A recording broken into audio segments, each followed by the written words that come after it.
সৰকাৰে কৰিব নোৱাৰা কাম কৰিব এপছৱে। তো আমি অসমৰ শিক্ষা বিভাগ আৰু শিক্ষামন্ত্ৰী ডাঙৰীয়াক আমি আহ্বান জনাইছোঁ, আমি দাবী জনাইছোঁ যে অতি সোনকালে টেটৰ যোগেদি ই বিটিআৰৰ হওক আৰু অসমত হওক টেটৰ যোগেদি শিক্ষক নিযুক্তি প্ৰদান কৰিব লাগে।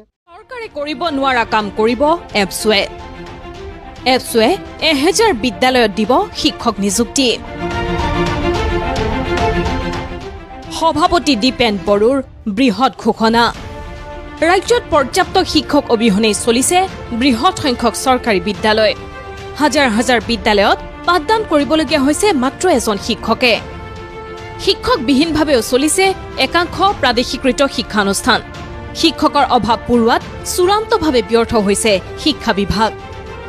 এইবাৰ শিক্ষা বিভাগৰ কাম নিজাববীয়াকৈ কৰিব নিখিল বড়ো ছাত্ৰ সন্থা চমুকৈ এপছৱে। চৰকাৰী বিদ্যালয়ৰ পয়া লগা অৱস্থাত উদ্বিগ্ন এপছৰ সভাপতি দীপেন বড়োৰ ঘোষণা। এজনীয়া শিক্ষকৰে চলা প্ৰায় 1000 শিক্ষানুষ্ঠানত অস্থায়ীভাৱে শিক্ষক নিযুক্তি দিব এপছৱে। আমি এটা ব্যৱস্থা লৈছোঁ যে চৰকাৰে যেতিয়ালৈকে তাত টেট নিযুক্তি নিদিয়ে বা শিক্ষক নিযুক্তি প্ৰদান নকৰে তেতিয়ালৈকে নিখিল বড়ো ছাত্ৰ সন্থাই প্ৰায় 1000 স্কুল আমি টাৰ্গেট কৰি পেলাই নিজাববীয়াকৈ আমি ফ্ৰী শিক্ষক প্ৰদান কৰি তাত গুণগত আৰু ভাল শিক্ষা পাব পৰাকৈ আমি ব্যৱস্থা কৰিছোঁ। পৰ্যাপ্ত শিক্ষক নথকাত ছাত্ৰ ছাত্ৰীৰ অভিভাৱকসকল হতাশাত ভোগাৰ কথা উল্লেখ কৰি দীপেন বড়োৰ মন্তব্য। নিযুক্তিপ্ৰাপ্ত শিক্ষকসকলক মাননীও প্ৰদান কৰিব এপছৱে। তো আমি তেওঁলোকক এতিয়ালৈকে কিমান মাহিলী তেওঁলোকক দৰমহা দিম এইটো আমি নিৰ্ধাৰণ কৰা নাই, কিন্তু তেওঁলোকক আমি ভাল এটা মাননি দিম আৰু সকলো নিযুক্তি প্ৰক্ৰিয়া যেতিয়া সম্পন্ন হ'ব কিমান টকাৰ বাজেট হ'ব আৰু কিমান আমি মাননি তেওঁলোকক দিম ইয়াৰ কাৰণে আমি এটা সঠিক সিদ্ধান্ত ল'ম। ইতিমধ্যে এজনীয়া শিক্ষকৰে চলা বিদ্যালয়ৰ তালিকা প্ৰস্তুত কৰিছে ছাত্ৰ সংগঠনটোৱে।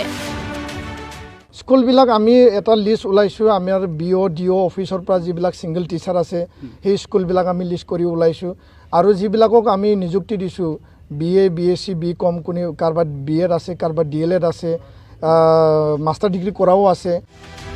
সকলো চৰকাৰী বিদ্যালয়তে প্ৰয়োজনীয় শিক্ষক নিযুক্তি দিবলৈ শিক্ষামন্ত্ৰীক আহ্বান জনাই এপছৰ সভাপতিগৰাকীয়ে।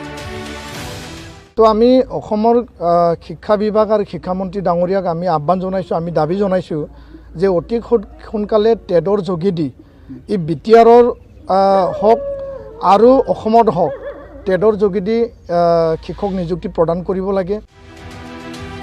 সভাপতি দীপেন বড়োৰ নেতৃত্বত এপছৰ এটি প্ৰতিনিধিৰ দলে বৃহস্পতিবাৰে পৰিদৰ্শন কৰে বিটিআৰৰ একমাত্ৰ আৱাসিক বিদ্যালয়খন। বিদ্যালয়খনৰ বৰ্তমানৰ অৱস্থা দেখি উদ্বিগ্নতা প্ৰকাশ কৰে দীপেন বড়োৱে। এই স্কুলৰ নিৰ্মাণৰ কাৰণে 12 কোটিৰো অধিক ইয়াত ধন আবণ্টন দিয়া হৈছিল, কিন্তু এই ধনটো 12 কোটি খৰচ কৰা হোৱা নাই।